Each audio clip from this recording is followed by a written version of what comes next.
Habitação é um negócio que tem uma extensão de mercado bastante grande. Comprador de faixa 4, ele ainda não tem enraizada a cultura de repasse na planta. Olá, seja bem-vindo a mais um vídeo, aqui uma entrevista do GRI Institute. E hoje eu trago um convidado muito especial de uma empresa renomada no setor imobiliário. Eu estou aqui hoje com Felipe Gonçalves, CFO do Grupo Patrimar. Felipe, um prazer te receber aqui no GRI. Prazer é todo meu, Robson. Obrigado. Eu gostaria de iniciar a nossa conversa hoje trazendo um pouco do momento que o Grupo Patrimar viveu, com uma expansão bem sucedida, né? Originalmente a empresa era de Minas Gerais, vocês fizeram uma expansão para o estado de São Paulo, depois para o Rio de Janeiro. Como é que foi trabalhar nesse processo e o que foi crucial para conseguir ser bem sucedido em mercados que são, de certa forma, diferentes uns dos outros? De fato, a gente experimentou aí um processo de crescimento bastante robusto nos últimos anos. Acho que o mercado imobiliário todo, de uma maneira geral, né? Estava vendo uns números outro dia, o mercado de São Paulo multiplicou por 8. Então, o mercado do Rio de Janeiro, que passou um tempo muito bom ali nos investimentos de Copa do Mundo e Olimpíadas, depois passou um tempo um pouco mais adormecido, reanimou ali até com a nossa própria investida com a marca Patrimar, né? E aí vamos lembrar, o grupo é formado hoje por duas marcas. A gente tem a marca Patrimar, que é a nossa marca de segmento premium, né? Alto luxo e luxo, que a gente opera Belo Horizonte e ali Nova Lima, que é o nosso berço, onde nós nascemos, e no Rio de Janeiro. E a nossa marca Novolar, que é a marca de segmento econômico, que a gente vem investindo. Ela já existe desde o ano 2000. A gente já tem uma operação longeva e de segmento econômico, mas naturalmente, pós a criação do Minha Casa Minha Vida, a gente deu uma roupagem um pouco diferente, fomos evoluindo aí tanto no quesito operacional quanto no quesito de território.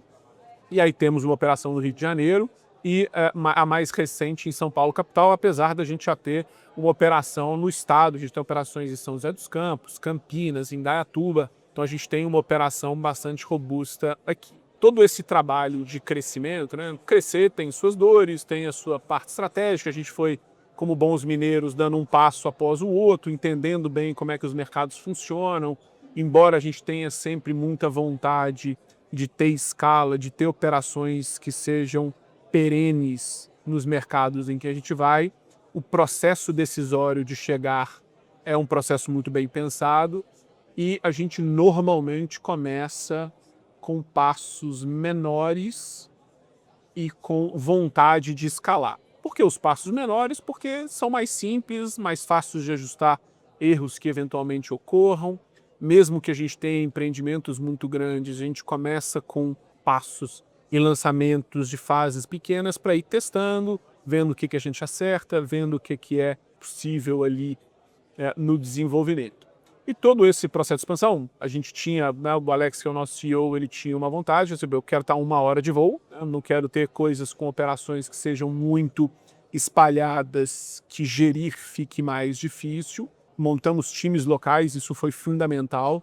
É muito difícil você conseguir tocar uma operação imobiliária que tem uma componente de localização, de regionalidade forte, da sua sede. É muito difícil isso. Então a gente montou um time carioca, montou um time paulista, e gente que entende efetivamente do que está fazendo, que quando você fala expressões que certamente você, Robson, aqui que São Paulo entende, a gente lá em Belo Horizonte às vezes fala coisas diferentes, e aí essa comunicação com o local pode dar margens a ter pequenos desvios que, somados no tempo, nosso negócio é um negócio de ciclo longo, os desvios vão cada vez aumentando mais.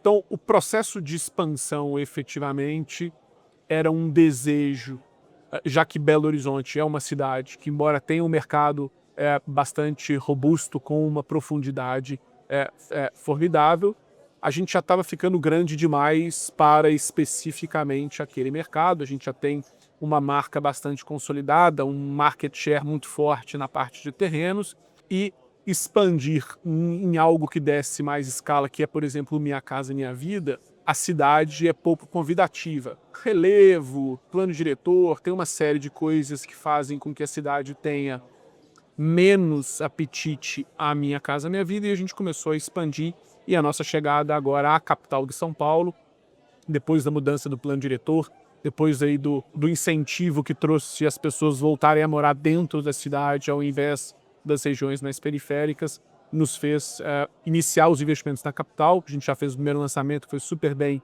no mês passado, e estamos com próximos já engatilhados para os próximos meses, e um pipeline de terrenos bem robusto aí para dar continuidade a esse ciclo. Ainda no Minha Casa Minha Vida, Felipe, nós vivemos recentemente um novo momento do programa, agora anunciando o Faixa 4. Perfeito. Vocês, com a marca Novo Lar, já olham para o Faixa 4, pretendem atuar? Como isso pode trazer ainda mais benefícios para essa expansão que vocês têm realizado? O Faixa 4 é um programa, na verdade a extensão do Faixa 4 foi uma medida bastante acertada.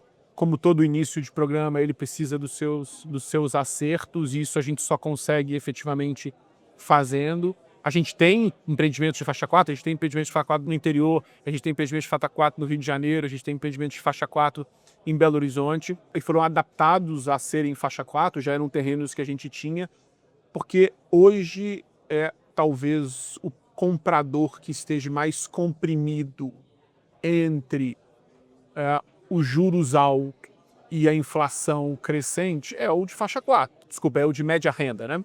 Que é o que tem o menor affordability, o que precisa de maior crédito. O Minha Casa Minha Vida já tem a sua solução, e ela foi sendo construída, e aí, graças a Deus, o programa, ao longo do tempo, foi se tornando muito mais um programa de Estado do que efetivamente um programa de governo. A gente já teve alterações de governo, e o programa foi mantido porque ele é bem sucedido, ele tem a sua base muito bem constituída, e essa extensão foi muito boa porque esse era o cliente mais apertado. Ele, por questões de renda ou por questões de localidade, ele era expulso do programa quando tinha os seus limites, e vamos dizer que os limites sejam hoje, ou eram 350 ou passaram a ser 400 mil, independe na sua essência. Então ele saía fora dos juros de Minha Casa Minha Vida. Ele obviamente já não tinha subsídio algum, porque o Faixa 3 não tem nenhum subsídio, e ele não tinha a atratividade do mercado de crédito para dar para ele, porque ele precisava de uma alavancagem um pouco mais robusta.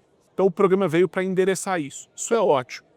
Obviamente o programa hoje tem algumas limitações por questões de origem de funding, então o comprador de Faixa 4, ele ainda não tem enraizada a cultura de repasse na planta, que é talvez o grande atrativo do Minha Casa Minha Vida, sob a ótica do incorporador, que tem um ciclo de caixa mais curto, conversão é mais rápida.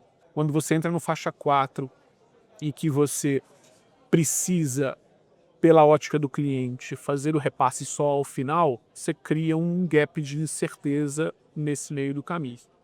Mas certamente ele vai avançar, certamente ele vai ter os ajustes que se forem necessários, tanto do lado dos incorporadores, de assumir os riscos devidos, quanto do lado do programa em si, porque o maior beneficiário precisa ser de fato o comprador.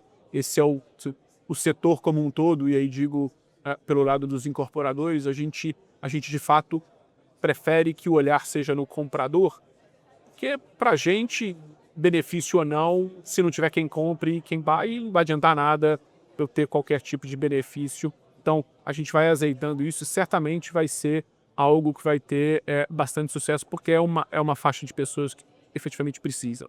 Nós também vivemos nos últimos anos, Felipe, muitas incorporadoras focando no alto padrão, né? Um cliente que busca um produto diferenciado, mas que tem um bolso também diferenciado para poder pagar.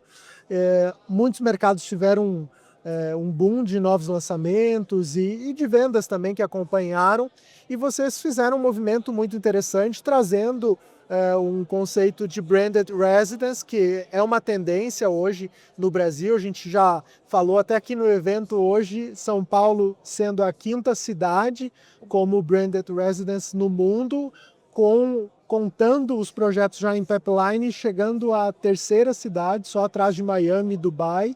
E vocês tiveram um projeto muito interessante no Rio de Janeiro, né, com a Armani Casa. Como é que foi fazer parte desse projeto e como vocês têm visto o segmento de alto padrão, né, se diferenciando também com as branded residences? Existe uma tendência clara mundialmente dessas associações, e aí são estratégias dos dois lados, né? Tanto as marcas se associando a ativos permanentes e perenes como os ativos imobiliários, e aí você fala de marcas tanto da parte de fashion quanto a marca de carros e outros. Miami tem uma série desses empreendimentos, acho que Dubai também.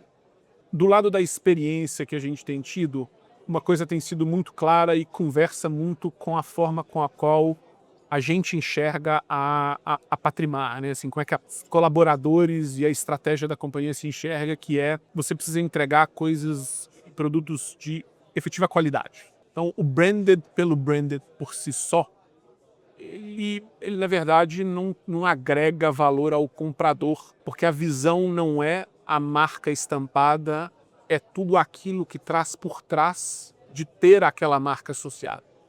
Então nós optamos, inclusive, fomos o primeiro empreendimento Armani no Brasil, que na verdade é um design Armani e não apenas a associação da marca ou de mobiliário.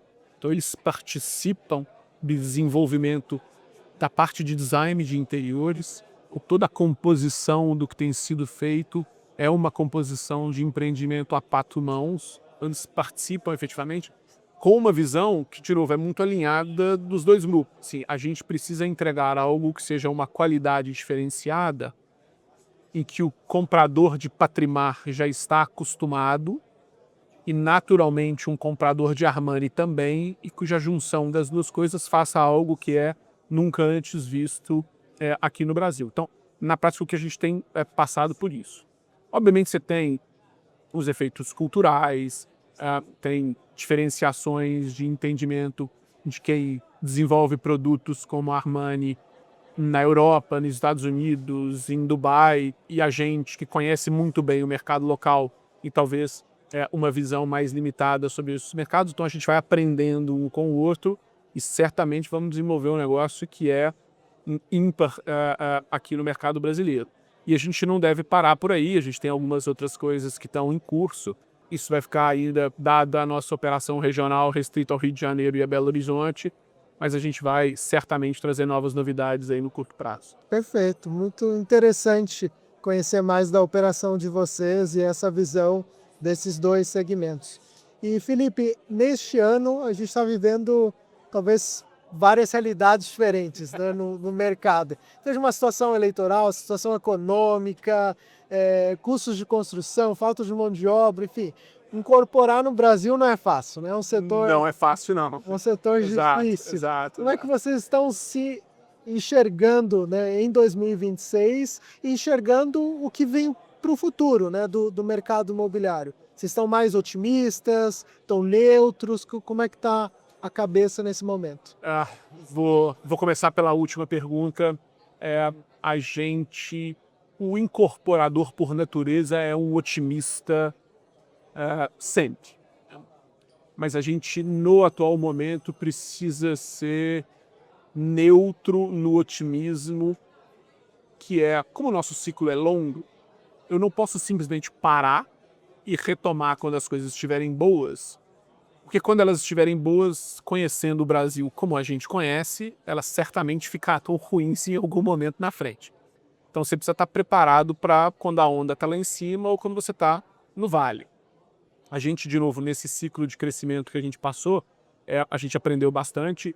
Tivemos aí uma temporada de ajuste de casas, a gente trouxe uma consultoria para nos ajudar em uma série de processos. A companhia, as duas marcas cresceram e são marcas com dinâmicas distintas, né? Cresceu Minha Casa Minha Vida e o Alto Padrão tem dinâmicas distintas. A gente foi separando o time cada vez mais, como se duas empresas fossem unidas dentro de um corporativo e um mindset ali de alocação de capital. E hoje a gente tem uma tendência maior a crescer o negócio de Minha Casa Minha Vida, porque ele é menos capital intensivo, ele tem mais demanda, a demanda é mais inelástica a juros, mas em compensação você precisa ter um controle muito forte de custos, e aí a inflação é algo que de fato é uma preocupação, mas em compensação a isso, a companhia tem ganhado escala, e aí com escala você consegue frear esse tipo de pressão. O segmento de alta renda, embora tenha vivido nos últimos anos um crescimento bastante robusto e muito sólido, a gente já começa a ver a VSO um pouco mais lenta, o processo decisório dos clientes um pouco mais lento, os juros, estava comentando no almoço hoje mais cedo, né? 14% isento no banco ao ano, seu incentivo em gastar o dinheiro ou o incentivo em trocar aquela posição é baixo. Então isso fica mais lento mesmo. É natural, razão pela qual a gente tem os dois negócios dentro de um só. É para poder alocar o capital de maneira eficiente à medida em que o cenário vai se demonstrar.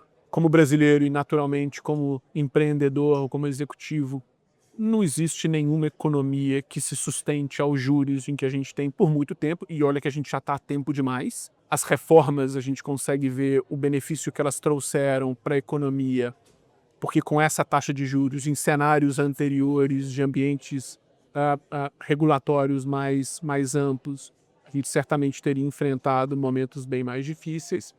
Então, quanto mais a gente der continuidade a essa agenda de melhorar o ambiente, mais os juros têm condição de reduzir, e aí todo mundo ganha. Porque o mercado como um todo tem mais profundidade, não só o imobiliário, como todos os outros setores que, na verdade, geram renda para um monte de gente, e essas pessoas precisam morar em alguma coisa. Habitação é um negócio que tem uma extensão de mercado bastante grande. A gente olha a pirâmide etária, você vê, tem mais 15 anos, 20 anos de pessoas que vão começar a formar famílias, e isso naturalmente vai incentivando o mercado. O que a gente precisa é de um ambiente um pouquinho mais tranquilo. No Brasil a gente está acostumado, que a gente não estava tão acostumado com um mundo um pouco mais volátil como a gente tem visto nos últimos anos. Mas, de novo, a gente vai ensinar algumas coisas aí para os gringos, que é como é lidar com a volatilidade, e aí certamente a gente vai sair bem sucedido disso.